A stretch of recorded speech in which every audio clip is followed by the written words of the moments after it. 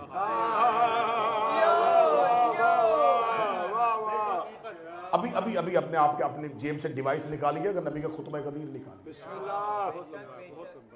کیا غدیر صرف من کن تو مولا کا نام؟ اس کے بعد فوراً آیت آئی تھی الیوم یئس الذین کفروا من دینکم. تیری تقریر اتنی جامع تھی کہ آج کافر تیرے دین سے مایوس ہو گئے.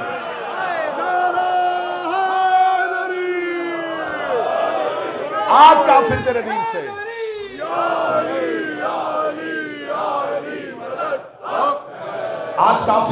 سے مایوس ہو گئے. میں اتنے کیمروں کی موجودگی میں کہہ رہا ہوں اگر یہ صرف علی کی مولائیت کا اعلان ہوتا کافر کبھی بھی مایوس نہ ہوتا. کیا کافروں نے پہلی مرتبہ رسول کی زبان سے علی کا لفظ مولا سنا تھا؟ کیا انہوں نے پہلی بار رسول کی زبان سے علی کے فضائل سنے تھے؟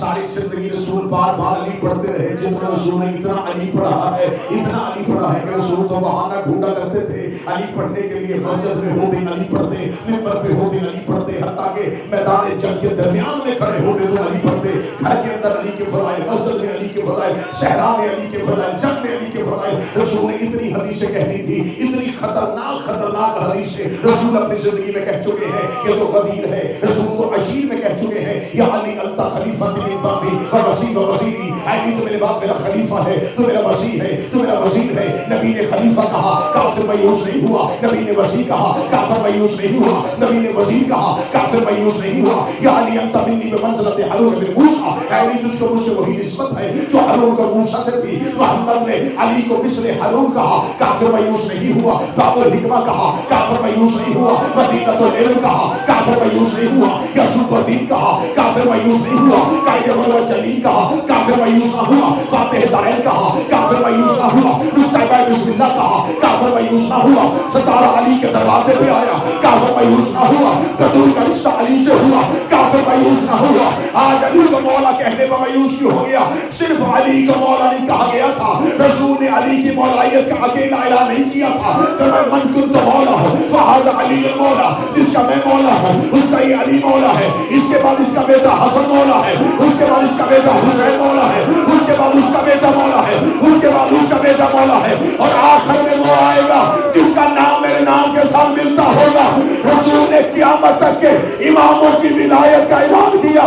جبریل نے کہا چپ ہو جا, اب کافر تیرے دین سے مایوس.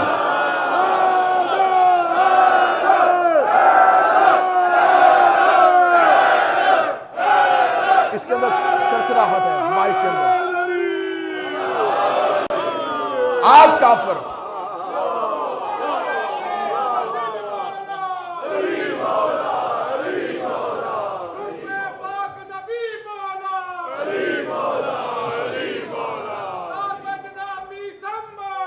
علی مولا خوش کر رہا ہے آواز کو, اور چرچراہٹ آ رہی ہے آواز کے اندر.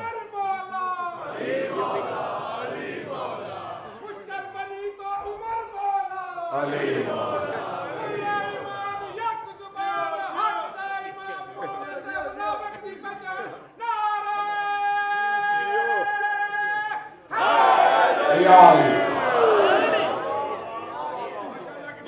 تو رسول نے قیامت تک کے لیے امامت کا اعلان,